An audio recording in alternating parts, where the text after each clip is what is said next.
What's going on, Ya Nation? Welcome back for yet another deep dive into the Cyberpunk 2077 lore, this time featuring the gangs and the Nomads of both Night City and the surrounding Badlands. The surge in the sheer increase in the number of gangs and organized crime has mainly come about due to the devastating economic, political, and environmental landscape in the Cyberpunk age. With rampant poverty and the giant chasm between the poor and the economic elite, gangs have emerged as a result of loss of jobs, identity, and hope. Many gangs aggregate as a result of their aligned goals, morals, and values, or lack thereof. Some gangs have let the depravity in the world seep into their MO and will loot, kill, and siphon any resources Night City has left to offer, whether that be Eurodollars or tech. Many will also attempt to monopolize districts and underground industries, and will not take kindly to any entity, corp or otherwise, on their turf. Others have more blurry motives and are largely shrouded in mystery. Regardless, gangs are now deeply entrenched in 2077 society, and Night City is teeming with all sorts of underground groups, each with their own unique goals and methodologies. Our first gang within the city is the Maelstrom, an extremely dangerous gang who frequents industrial zones and is obsessed with body modifications in the net. Most of them have a wide variety of illegal implantations, and have an occult-like obsession with upgrading the flesh, which they deem as weak or inferior. Cyberpsychosis is especially prevalent among Maelstromers, who don't seem to care all that much about their descent into this twisted mentality. The Maelstrom also love anything to do with black leather and metal tattoos. Although they mainly do reside in Watson, groups of Maelstromers are scattered across Night City, specializing in specific tasks like hit jobs, intercepting cargo, and even more sadistic ventures. Their main source of income comes via the distribution of illegal drugs, mainly Trifet, as well as the aforementioned hit jobs, which they exact in brutal fashion, leaving victims dismembered, skinned alive, or even drowned in fresh concrete. The Maelstrom back down from no one and frequently hit corpo transport vehicles to steal the latest and greatest tech. The Totentans is a club that is also a big revenue source for the Maelstrom. This is an extremely dangerous bar to be in, and the body count at the end of the night is indicative of how good the night was for this sadistic gang. There are also rumors that the Maelstrom produce black market braindance recordings of a highly violent nature, as well as numbness, an emotional void that places users in a state of mind popular with those who abuse BDs. Prominent members of the Maelstrom include Royce, The Brick, Dum Dum, and Brandon Frost. Moving on to the next gang, we have the Animals, an aggressive street fighting gang who experiments with ultra testosterone and variants of growth hormone for maximum strength and muscle gain. They prefer to augment their biology with these anabolic hormones, but will also use cyberlimbs and melee-centric cyberware. They are expert brawlers who train in all forms of combat, from martial arts to boxing to cage fights. Animal members typically wear hoodies and gym attire, and artificial animal features such as spotted or striped skin, subdermal implants, bestial jaws, and vat-grown implanted muscles. The animal's modus operandi is becoming the dominant subspecies, and they often take on any challenge presented to them, including high-tier police and corporate forces. They are divided into smaller packs who all have a dominant alpha male or female leader, the strongest and smartest of the group. Often hired out as bouncers and security guards, animals also make their eddies by robbing stores, cultivating illegal underground fighting rings, as well as the sale of home-brewed performance enhancement drugs.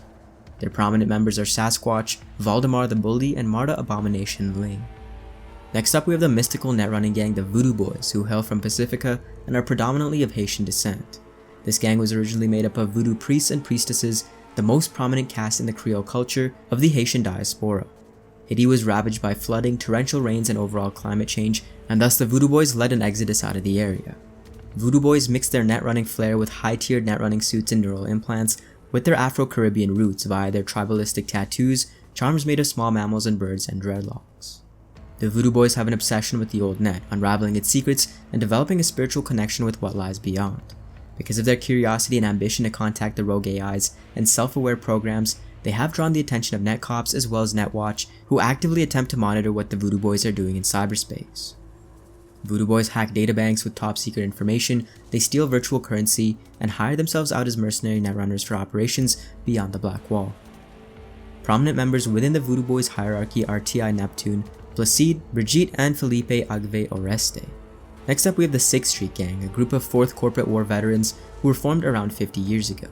Originally, they were a gang who filled the role as a policing entity, keeping the streets safe, but have now foregone their public trust, largely have their own interests in mind, and are no better than any of the other gangs in the city. They bully neighborhoods into forking over protection money, and also engage in shady and many times criminal activities. They favor militarized gear with military uniforms, boots, vests, cargo pants, and stars and stripes as prominent clothing choices. Originally, the 6th Street Gang helped keep other gangs and thugs away from desecrating the city but have lost sight of their original goals. Most 6th Street members are unemployed, retired, or discharged members of society who have either served in more recent conflicts or hail from high-end security jobs. Their current activities include gun smuggling, extortion and robbery, as well as stealing and modifying cars, since most members are talented techies. Prominent 6th Streeters include Will Gunner, Rick Morton, Wyatt Alkin, Lucius Thorin, Matt Dodges, and Patricia Gerville. Moving on, we have the Mocs, a smaller gang of mainly sex workers, anarchists, punks, and sexual minorities.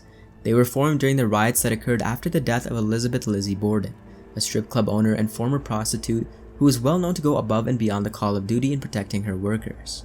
She was brutally murdered by members of the Tiger Claws gang in 2067 after seeking revenge on 3 Claw assailants who had raped one of her workers, killing them with an axe and displaying their bodies in front of her club as a deterrent. Although Borden was killed, her ideology proliferated rapidly throughout Night City, and the strip club she owned was renamed to the Lizzie's Bar by the Mocs. Moxie is a slang word for those who have the determination to stand up against oppressors. The Mocs mainly wear inexpensive punk outfits, although some of the more combat-oriented members have modified bodies reminiscent of plastic dolls. They run several brothels around the city, with the Lizzies, an exclusive braindance club, being their hub. Prominent members include Susie Q, Dolly Radcliffe, and James Morin. Next, we have one of the largest gangs in the city, the Tiger Claws, a territorial gang hailing from Japantown who are organized similarly to many Asian crime syndicates, just like the Triads and the Yakuza. Tiger Claws are easily recognizable by their luminous tattoos, street bikes, and katanas. They're structured in a way that even if a low-level foot soldier is disrespected, the perpetrator will feel the full force of the Tiger Claws as a response. Immediate and violent reactions are typical from the Tiger Claws, who shoot or in their case slice first and ask questions later. Higher-up Tiger Claws believe in the rigidity of structured business and will pick their battles wisely, while lower-tiered members are impartial to violence and depravity in the form of abductions, sexual assaults, torture, and brutal killings. They dominate the businesses in Japantown, with many Claws members running the operations. They make their money in bars, restaurants, braindance clubs, casinos, prostitution, human trafficking, and the distribution of the infamous drug known as glitter. They are also closely tied to Arasaka, who have been known to supply them with cybertech and military-grade weaponry in exchange for hit jobs. Pivotal members include Hiromi Sato, Ishin Obata, Hiyami Miyagawa, Jotaro Shobu, Zhu Lian, and Wu Dong. Next we have the Valentinos, again a larger gang of Night City predominantly consisting of members of Mexican heritage. Other races and ethnicities are allowed and integrate into the Valentinos quickly, simply by celebrating the various Mexican holidays like the Dia de los Muertos, Quinceañeras, Semana Santa, and Chicano culture in general. The gang is deeply connected and form one big family with unshakable loyalty. Betraying the gang is considered one of the most heinous crimes and is punishable by gruesome death.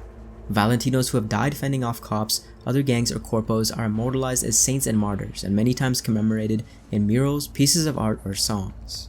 Valentinos operate a fair share of legitimate businesses such as restaurants, auto shops, nightclubs, braindance recording studios, sports betting parlors, and construction companies. These can sometimes be a front for their illegal activities such as money laundering, chop shops, and the illegal modification of firearms and vehicles. Valentinos make a significant portion of their income through gun smuggling, car theft, drug trafficking, and hit jobs. Valentinos higher-ups include Jose Luis, Gustavo Orta, Camilla Martinez, and Julio Polaco. The Scavengers are up next, a group of ruthless street scum who prey on unwary citizens and thugs. Harvesting cyberware and organs are the main goal of the Scavs, both of which can fetch high prices on the black market. They do so in brutal fashion with zero regard for human life and have no morals or values. Scavs don't care about anything other than profit. Because of their sheer numbers and efficiency in taking down targets, they've achieved a near monopoly in the body parts aftermarket. They are a loosely defined gang with little to no hierarchy, who are separated into pockets spread across the entire city. Victims are referred to as donors and are often never found due to Scavs finding a use for the entire body.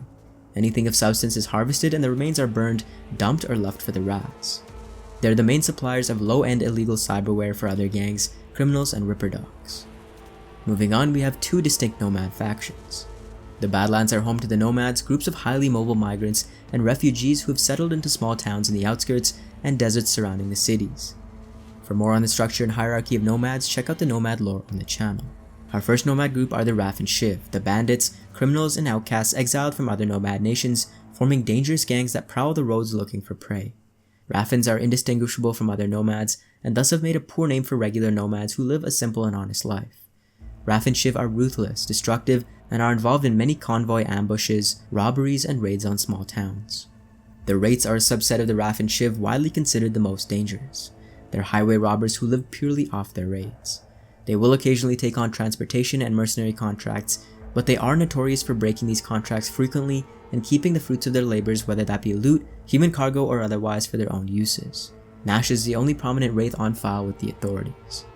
Finally, we have the Aldecaldos, a nomad group who started in Los Angeles in the early 2000s by Juan Aldecaldo, a migrant who gained notoriety for his speech against violence after his son was killed in a gang shootout.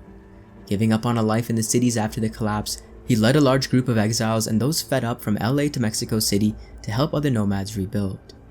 After Juan's death, the group returned to Cali to bury Juan, and the next 3 generations were led by the Santiago family.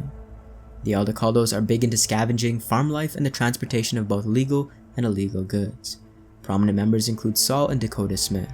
As always, thank you guys so much for watching. Drop a comment and let me know your favorite gang or group, and for more Cyberpunk, join Neon Nation by subscribing to the Neon Arcade.